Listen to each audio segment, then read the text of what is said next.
Megastar Shakib খানের কেরিয়ারে বা মেগাস্টার শাকিব খানের ছবিতে কাজ করলে যেমন তুমুল জনপ্রিয়তা পাওয়া যায়, গান ভালো হলে, গান খারাপ হলে কিন্তু ঠিক ততটাই কেরিয়ারে একটা বিরাট বড় ছায়াও নেমে আসতে পারে বা নেমে আসে।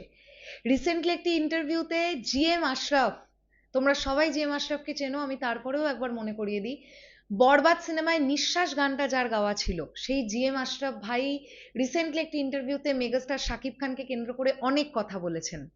তো কি বলেছেন আমরা এক ঝলক একটুখানি দেখে নেবো, চলো একদম দেরি না করে তাহলে ভিডিওটা শুরু করা যাক। শাকিব খানের সিনেমায় কাজ করার মানে হলো কোটি মানুষের কাছে পৌঁছানো, কিন্তু ভুল হলেই কেরিয়ার শেষ। মেগাস্টারকে নিয়ে সঙ্গীত শিল্পী জিএম আশরাফের বিস্ফোরক মন্তব্য। সম্প্রতি এক সাক্ষাৎকারে জনপ্রিয় সঙ্গীত শিল্পী জিএম আশরাফ মেগাস্টার শাকিব খানকে নিয়ে অত্যন্ত গুরুত্বপূর্ণ এবং বাস্তবসম্মত কিছু কথা বলেছেন। তার আলোচনার মূল বিষয়গুলো নিচে তুলে ধরা হলো, আমি তোমাদেরকে শোনাচ্ছি। শাকিব খানের অনন্য অরা, জিএম আশরাফ স্পষ্টত জানান, বাংলাদেশে যদি একমাত্র কোনো স্টার, মেগাস্টার বা রকস্টারের কথা বলতে হয় তবে তিনি শুধুই শাকিব খান। দেশে অনেক নায়ক থাকলেও শাকিব খানের যে ব্যক্তিত্বের ধারা এবং অনন্য উচ্চতা, তার লেভেলে আজ পর্যন্ত অন্য কেউ পৌঁছতে পারেনি। এবং তিনি আরো বলছেন, বড় কোনো মেগাস্টার শাকিব খানের সিনেমার কাজ করায় যেমন সুবিধা আছে, ঠিক তেমনই বড় মানসিক চাপ এবং বার্ডেনও থাকে। কিং খানের মুভিতে কাজ করার সবচাইতে বড় সুবিধা হলো খুব সহজেই সাধারণ মানুষের ভালোবাসা এবং রিচ পাওয়া যায়।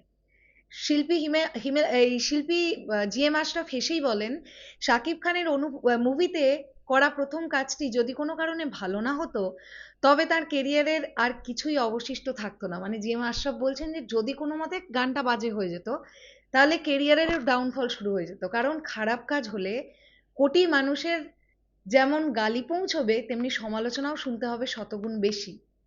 পরিশেষে তিনি যুক্ত করেন, একজন সত্যিকারের গ্লোবাল মেগাস্টারের সিনেমা থাকার মানে হলো সাধারণ মানুষের কাছে পৌঁছানোর এমন এক অবিশ্বাস্য সম্ভাবনা যা অন্য কোথাও সম্ভব নয়।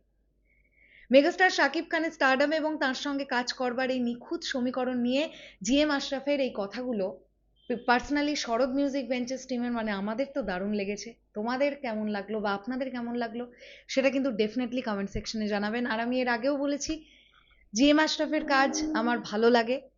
ইন ফিউচার মেগাস্টারের আপকামিং সিনেমায় জিএম আশরাফ আবারও কাজ করুক, এটা ডেফিনেটলি চাইবো, কারণ নতুনরা যত বেশি কাজ করবার সুযোগ পাবে তত কিন্তু ইন্ডাস্ট্রি আরো ফ্লারিশ করবে।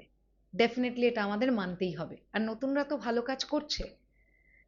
তো শেষ করলাম ভিডিওটা, এই ছিল এখনকার ভিডিও। আবারও বললাম, মেগাস্টারের কেরিয়ার সম্পর্কিত মানে তার সিনেমা কেন্দ্রিক আলোচনা করতে আমরা প্রেফার করি শরৎ মিউজিক ভেঞ্চার্স টিম।